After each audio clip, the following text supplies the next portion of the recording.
Pat Doris. Welcome to the story. We're starting outside today because we're talking about tolling. Yes, tolling on Interstate 5 and 205. What's that you say? You didn't know tolling was coming to Oregon? Oh, my friend, it is definitely coming.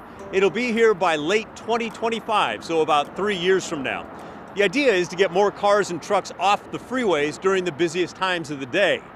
But what if you still have to travel during those times, say during the rush hour? Well, in theory, you could take the bus. But will there be enough buses, and will they run on time? That's an excellent question that regional politicians and planners are just starting to wrestle with. Already, some are worried. When tolling takes over on I-5 and 205, many drivers are expected to bail off the freeway to get around paying the fee. That will push them onto side roads and neighborhood streets. The Oregon Department of Transportation is trying to figure out where that will happen and how bad it will be, and what can be done to make it better, or in their language, to mitigate the impact. One solution already being pushed is public transportation, especially buses. But it may not be as simple as it sounds. Listen to TriMet's lobbyist, Tom Margraf, speaking at a regional toll advisory committee meeting. We have never done this before. This stuff makes me nervous as a cat. It is difficult. It's never happened here. It's something we need to figure out. I think we've got great partners. I think the partnerships that we have with these folks are going to make it so we can figure this out. But like you said, we haven't done the modeling. We have got those terrible constitutional restrictions on us that other states don't have. That's not going to go away. But one thing I do want to put out on the table is TriMet doesn't own roads. We don't own roads, right? We run our buses on roads, but we need to work with all the local jurisdictions so that we can move buses faster on those roads. And that means working with partners willing to make it so we can move buses faster on roads. We do have a serious issue in this world. The planet really is dying. And getting people, including the local jurisdictions, to recognize that if we're really going to make a difference on this, if mitigation is going to work, we have to get our buses moving faster. And that means big partnerships with lots of jurisdictional friends. It's not easy. It's going to be really tough. So there's that. The constitutional issue he mentioned, by the way, is this. Money made from the use or operation of motor vehicles must be spent on roadway projects in Oregon. Now, I wanted to ask the TriMet lobbyist there for more details on the buses. What exactly is he talking about to speed the buses up? Are we talking about dedicated bus lanes on the freeways and side streets or something else? TriMet, though, said he was not available today. The president of the regional government Metro is Lynn Peterson. She's part of that same committee you just saw. She's also worried about the overload of the bus system. If we're diverting and we have more delay on local streets, the impact to the transit system during a peak period, especially just to keep the existing schedule as delay increases, means putting more buses and more operators out just to keep the existing schedule. That can go up into the millions of dollars for one route. So that's the import. So that's the finer point I just wanted to put on this, is that's the impact that we can barely, as we look forward, we can barely see keeping an existing schedule, let alone probably not being able to keep an existing schedule because there isn't the money. Now, I have to say, I don't know if those are genuine concerns or maybe posturing by politicians hoping to get more money from the federal government to fix a problem that does not yet exist, but one that they legitimately do see coming. Remember, the hope is that people not wanting to pay the tolls will switch to public transportation. And we've heard from many of you that you simply cannot get to where you need to go by bus or MAX. And even where there is enough infrastructure, there's a real concern about all those people who do make the switch, that they're going to swamp the bus system. Another committee member, Clackamas County Commissioner Paul Savas, added to the voices of concern at that tolling meeting. But it's really the system, it's the box that we're in, and that there's not enough money. And you touched on it, Karen. There's not enough money to do what we need. There hasn't been any significant improvements in my part of the region when it comes to transit. And I understand the practical realities of, number one, the capital investment needed, the O&M to operate whatever it is we put in place. But we keep on going back to transit, and I understand the paradigm that we've been in, listening to Metro for all these years, JPAC and others, land use, transportation-oriented development, a big emphasis on transit-oriented everything when we can't grow the system to meet the needs. So there has to be something significant, or else we should bail. One of the two, how we are going to address how we expand it or not, because I don't see the means. I have been asking for this for a long time. Members of the TriMet board, TriMet staff people, everyone, what can we do? Where's the money? How can it happen? And the answer is we can't get there from here. And I think the public needs to know either we can get there from here or there is a way or a path. But right now, under the current paradigm, it's not working. We can't grow it to meet the need. Which made others wonder if he was right. Washington County Commissioner Nafisa Fai asked ODOT's head of public transportation the question that many were likely thinking. How are we going to pay for this? Will tolls pay for more buses? So how does all that tie in? Are we going to invest some of those revenues that we collect into public transportation, more specifically transit? So I'm just wondering the revenue piece of and the idea of who's paying for all this. That is a fantastic question. So we don't exactly know who's going to pay for what yet. So we know that if the transit is a mitigation, that we will have to come up with the funding to pay for that mitigation. We know toll revenues could potentially pay for some elements of projects that might be on this list. But beyond that, that's part of why we need to look at the full range of funding options and frankly, even considering new funding options. Now, I don't know about you, but when I hear the term full range of funding options, it means just one thing: new taxes. We'll keep an eye out for those for you. In the meantime, a reminder, tolling on I-5 and 205 will begin in 3 years, but tolling for the Abernethy Bridge, that's the one that crosses the Willamette at Oregon City and carries I-205, tolling there and at the Tualatin Bridge, also on 205 near King City, well, those tolls are going to start in just 2 years in 2024. But wait, as they say in the infomercial world, wait, there's more. More tolls, that is, coming to a brand new sparkling, okay, I don't know if it'll be sparkling, but a brand new I-5 bridge across the Columbia River. Now, you may recall our past stories about how we're all going to be paying for that new bridge connecting Oregon to Washington, and it's not just tax money. We warned you there was a scent of tolls in the air for that project. Last night, we got our first bit of confirmation, and it came from the administrator of the Interstate Bridge Replacement Program. That's the bi-state committee charged with replacing the old bridge. We asked him how the massive undertaking is being paid for. So as far as funding, back in March, the Washington legislature generously put up $1 billion to help fund the construction of this program. And we'll be going before the Oregon legislature in the 2023 session for a similar ask of $1 billion. But we're also looking for dollars from the federal government, as well as some tolling to help pay for and help operate and maintain this the new bridge that we construct. So they got $1 billion from the state of Washington. They plan to ask the state of Oregon for $1 billion. They're hoping for some federal money, and you can bet there will be, in his words, some tolling along that bridge once it's built. That's a few years off, by the way. They plan to begin the environmental impact part of the project early next fall. After that, there'll be plenty of chances for community input, and then construction won't start until at least mid-2025. We'd love to hear your latest thoughts on the tolling project. Do you think the public transportation alternative will work? That means putting everybody on buses, or is that one simply doomed before it begins? And I know many of you hate the idea of tolling. I'm not thrilled with it myself. But if you could not stop tolling, what would you want it to include that would make it less bad? Let us know. Send an email, will you? The address is thestory@kgw.com, or call and leave a voicemail, 503-226-5090. Now let's get to the very latest on Measure 114. That's Oregon's gun reform law that voters narrowly passed last month. It's been back and forth affair today on 114. Really incredible stuff happening, with separate court rulings saying different things from separate levels of government. I hope you're still with me on that. Let's get down to the brass tacks first. Measure 114 will not be going into effect in any form on Thursday, December 8th. That was the day it was supposed to start. But after everything that happened today, as of this moment, 114 is on hold.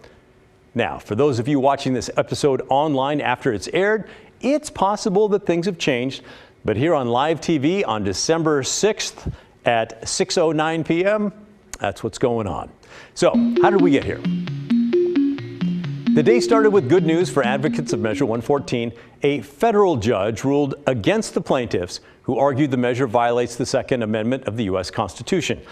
The judge said the high-capacity magazine ban and the closure of the background check loophole could take effect on Thursday. The law also requires a permit to get a gun. The judge allowed that to be delayed by 30 days. That's to let law enforcement agencies get that process up and running. But then, yes, wait, there's more. 3 hours after that federal court ruling, a state judge in eastern Oregon, Harney County, blocked Measure 114 completely from going into effect. Now, this ruling was part of a totally separate case from the federal one. In the state case, the judge granted a temporary restraining order against Measure 114, blocking the law in its entirety until he can hear more arguments. Now, you may be asking, whoa, wait a minute. How can a state judge override what a federal judge did just a few hours before? Excellent question. The answer is the judges were considering two separate things, even though both pertain to Measure 114. In the federal case, the judge was weighing the measure against the U.S. Constitution. In the state case, the judge was looking at whether 114 violated a specific part of the Oregon Constitution. Specifically, Article 1, Section 27 of the state constitution, which reads, "Right to bear arms, military subordinate to civil power. The people shall have the right to bear arms for the defense of themselves and the state, but the military shall be kept in strict subordination to the civil power." And the state judge ruled 114 should be put on hold, keeping things the way they are today until he can hear more arguments and, frankly, sort the whole mess out. We spoke to a Lewis and Clark professor today, a law professor, who said he's not at all surprised that an Eastern Oregon judge sided with gun advocates. Since state judges are elected, although they're going to be doing their best, they're necessarily going to be responsive to their constituencies to a certain extent because, you can get voted out of office. And so, one would expect that in the eastern part of the state that the judges would be naturally more receptive to gun right claims. So what happens next? Well, even the Oregon Attorney General Ellen Rosenblum wrote on Twitter today, "It's been a real busy day for 114. But her office will ask the Oregon Supreme Court to take up the case. That would bump the county level judge out of the process. Now we wait for the state Supreme Court to weigh in. But also we want to take a minute to do something you're not going to get in any other news broadcast anywhere in this market. We want to take a deeper look at the federal judge's ruling, which allowed most of 114 to take effect. Again, 114 is not happening on Thursday, but we think it is interesting to see how the judge ruled to allow it to move forward. We're going to show you some of her quotes from her ruling and opinion. Before we get into this, here's the players in this case. The plaintiffs, you're going to hear that a lot. Those are the people who are trying to stop 114 from taking effect. The defendants are the state who are arguing to keep the measure intact. Okay, the plaintiffs are the ones that have to prove the measure is unconstitutional or harms them. In legal language, the burden is on them to do so. All right, here's what the judge said. Plaintiffs, so those are the folks trying to overturn, have failed to meet their burden, showing that they are entitled to the extraordinary relief they seek. Plaintiffs have failed to demonstrate that they will suffer immediate and irreparable harm if this court does not block Measure 114 from taking effect on December 8th, 2022. Plaintiffs have not produced sufficient evidence at this stage to demonstrate a likelihood of success on the merits of their challenge to Measure 114's restriction on large capacity magazines. Plaintiffs have also failed to demonstrate a likelihood of success on their facial challenge to Measure 114's permitting provisions. Now, I got to tell you, that is some good legalese right there. In layman's terms, the folks wanting to block 114 basically failed to prove any of their points. Let's hone in on the large capacity magazine component of the measure. Some law experts actually wondered if that could hold up to a legal challenge, and in the federal case, it did. The folks wanting to overturn 114 argued that the large magazines are important for self-defense. The judge looked at that argument closely and said, baloney. Defendants argue, and this court agrees on this record, that the burden imposed by Measure 114 on the core Second Amendment right to self-defense is minimal. Defendants have offered evidence that in over 700 self-defense incidents, less than 0.5% involved more than 10 shots. Plaintiffs have not refuted these statistics with any evidence that magazines capable of accepting more than 10 rounds of ammunition are necessary for self-defense. And what about this? Some argued if a gun cannot accept a magazine that holds 10 or less rounds, well, you're essentially saying a person could not buy that gun, and then you're violating the Second Amendment. Isn't that right? The judge disagreed. She wrote that the state showed evidence that all firearms that can accept a detachable large capacity magazine can also accept a magazine that holds 10 or fewer rounds and function precisely as intended. She also ruled that any gun with a fixed magazine can be modified to hold 10 or fewer rounds and still function as intended. She also ruled that gun stores are not likely to lose significant business under the new regulations. All right, we'd love to hear your thoughts on all of this as well. We know that many of you have real strong feelings about Measure 114. We'd love them to share. We'd love to have you share them with us. Email us at thestory@kgw.com or call and leave us a voicemail, will you? 503-226-5090. Still to come on The Story. ODOT crews are working along I-5 in Portland, filling in grassy areas and underpasses with boulders. And it's something they've been doing for years. Why they say it actually makes things safer when The Story returns.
Now to our homeless crisis.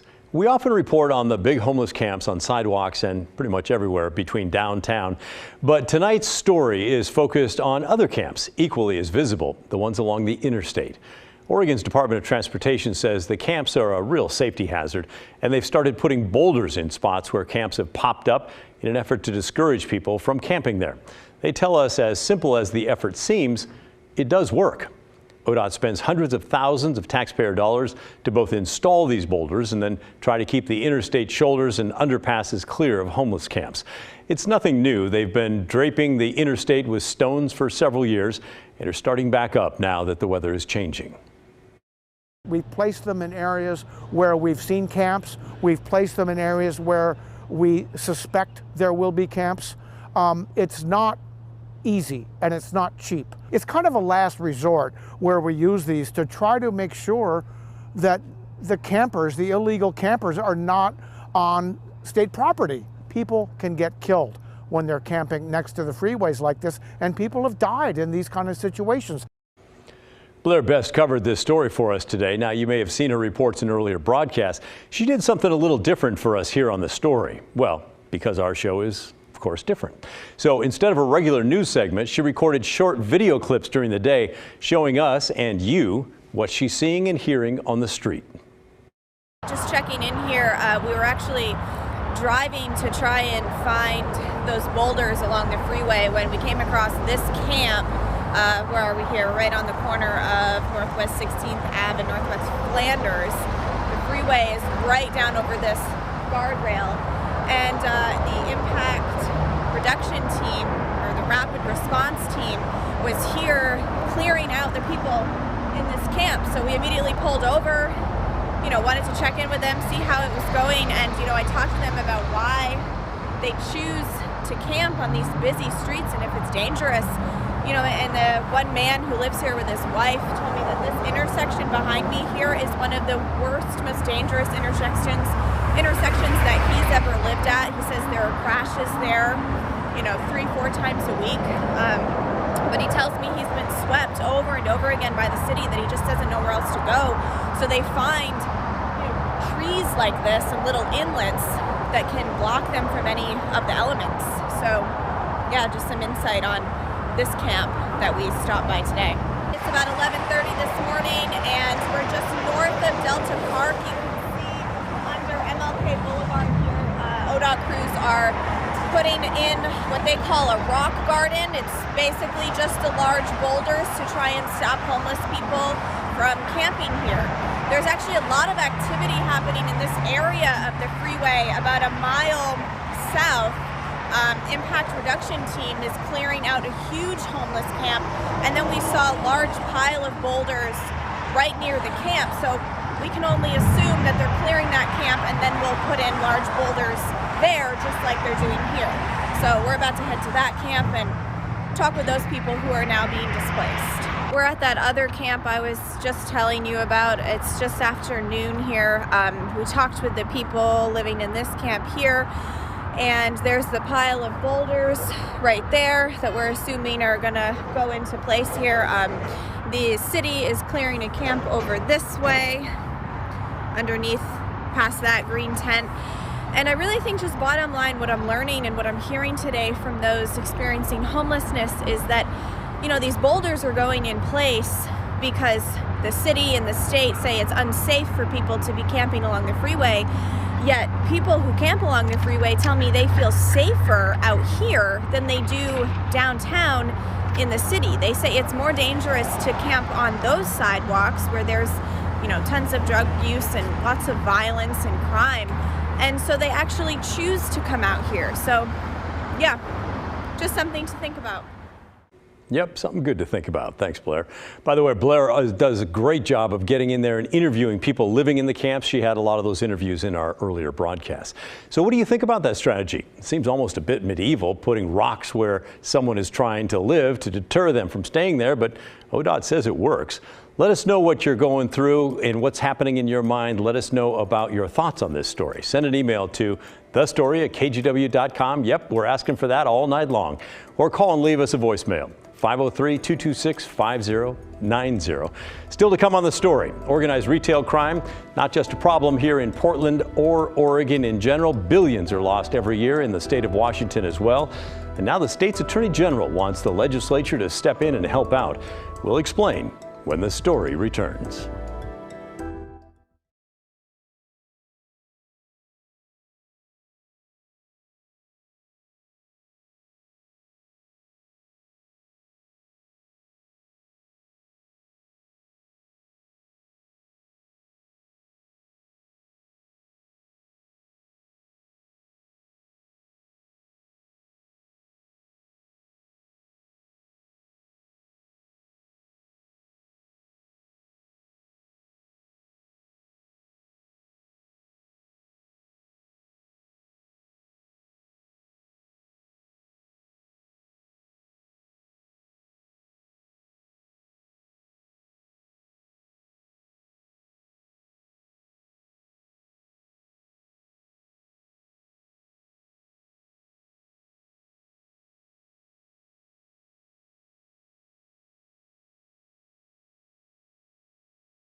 We've talked a lot about organized retail crime here in Portland and Oregon in general. But it's not just a problem here. It's happening across the state border to the north as well. In Washington, $2.7 billion was lost to retail theft last year, according to the Attorney General's office. Huge number. Now there's a push to get the state legislature involved to earmark money to fund a new task force aimed at fighting the illegal practice. Kristen Goodwillie with our sister station in Seattle has the story.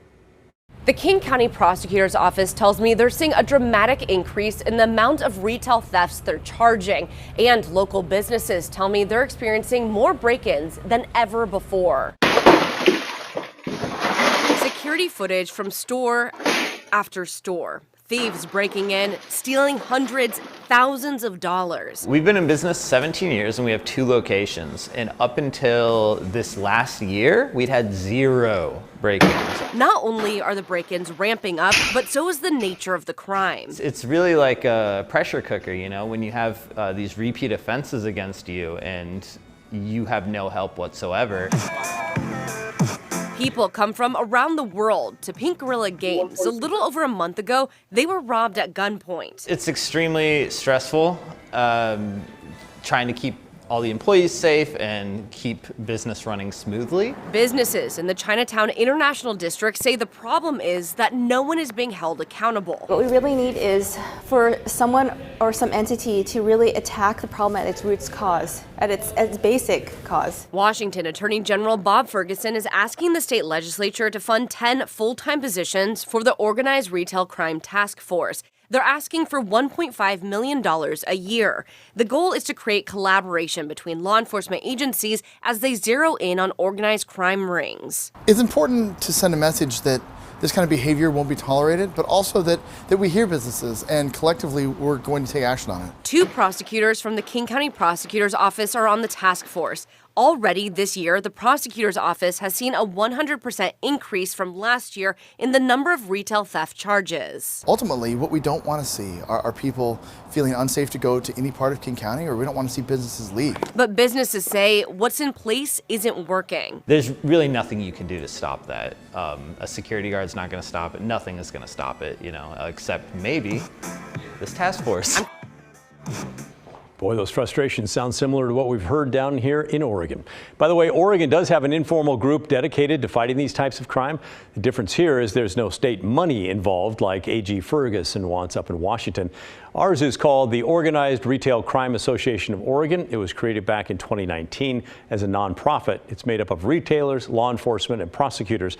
They rely on businesses to share real-time crime information to help better track down the crime rings and put a stop to them. The hope is to combine resources between the private and public sectors to catch the criminals responsible and then hold them accountable. Keep sending your questions and comments to the story at kgw.com. We're going to wrap things up right after this.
Well, that's the end of our show. Thanks for joining me. Thanks for watching.